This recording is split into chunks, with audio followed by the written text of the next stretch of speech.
Welcome to the Book of Saints podcast, brought to you by St. John Chrysostom Coptic Orthodox Church of Laguna Niguel, California. On the 15th day of the Coptic month Mesra, the Church celebrates the commemoration of the departure of the nun known as Saint Marina the Ascetic. She was the daughter of a very rich Christian man. Her name was Mariam, and her mother died when she was a little girl. Her father raised her and brought her up well. When he wanted to give her to marriage and to go to be himself a monk in one of the monasteries, she told him, "O my father, why would you save your own soul and destroy mine?" He answered, saying, "What shall I do with you? You are a woman." To which she responded with, "I will take off my woman's dress, and I will put on the garb of a man." She rose up straightway, shaved her head, and put on the garb of a man.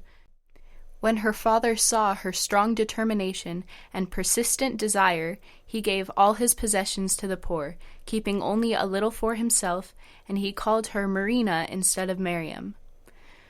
They went to one of the monasteries and lived in one of the cells together for 10 years, fighting the spiritual fight.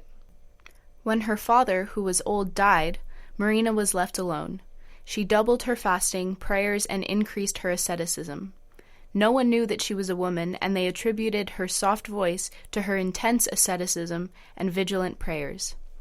The abbot of the monastery sent her, together with 3 monks, to the city on a certain business on behalf of the monastery. They lodged at a local inn. That same night, one of the king's soldiers also lodged in that same inn. This soldier lusted for the daughter of the lodge's owner and took her virginity. After this evil act, he instructed her to tell her father that the young monk, Father Marina, did this horrible thing to her. When she had conceived a child and showed signs of the coming birth, she told her father the lie that it was Father Marina. Her father then became angry, went to the monastery, and began to curse and insult the monks. The abbot met with him, comforted and calmed him down, and then sent him away. The abbot then called Marina and scolded her fiercely. When she knew what had happened, she wept and bowed down and said, "I am young, I have sinned, forgive me, O my father." The abbot, blinded by his embarrassment, casted her out of the monastery. She dwelt outside of the monastery for a long time. When the daughter of the innkeeper had the baby, her father took the newborn to Marina, set the child down before her, and left. She took the child, moved among the surrounding shepherds, and nursed him with milk. She increased her fasting and prayers following her expulsion from the monastery. The monks took pity upon her and asked the abbot for her return. The abbot consented to their request and allowed her to return to the monastery after he had laid heavy penalties and severe rules upon Marina. She performed very hard labors such as cooking, cleaning, and watering, as well as her regular monastic duties. When the child grew, he became a monk. After Marina had completed 40 years, she fell ill for 3 days, then departed in peace. The abbot requested the monks remove her old ragged clothes and prepare her with new ones prior to carrying her to the place of praying. When the monks removed her clothing and found that she was a woman, they all shouted out, saying, "God have mercy." They informed the abbot. He came, marveled at the stoic purity of this wondrous monk, and wept bitterly because of what he had done to her. The abbot then called the innkeeper and told him that the monk Marina was a woman, not a man. The innkeeper went to where her body was and also wept bitterly. As they prayed over her body, one of the monks, who had sight only in one eye, put his face close to her body. Immediately he gained sight in his blind eye. God allowed a devil to torment the innkeeper's daughter and soldier. Her friend brought them to where the saint was buried, and both confessed their sin in front of everyone. God manifested innumerable miracles through her blessed body.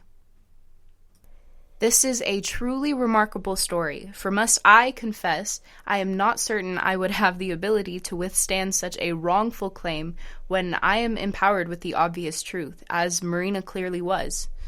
But she so loved her dedication to a monastic life that she accepted this trial and tribulation without complaint. What example can we learn from such a stoic example of obedient humility? We are all at times falsely accused, either directly or indirectly. It is in our nature to defend ourselves, and yet we must remember that vanity sometimes controls our life. St. John Chrysostom once wrote that even after a monk has released himself from the world and all its possessions, he struggles with perhaps the hardest to let go, our reputation. The Bible verse in Matthew 6, 1-4 is very clear about reward for charitable deeds. Those done in front of others are rewarded with their praise, but those born in secret are rewarded by God. This saint's story is quite an extreme example of this, which is why her body performed miracles even after her spirit returned to God. This is because she never allowed it to be defiled, neither by deed, thought, or word. When you are wronged or falsely accused, try and stop your immediate response, which is always invariably delivered with a violent temper, and count to 10.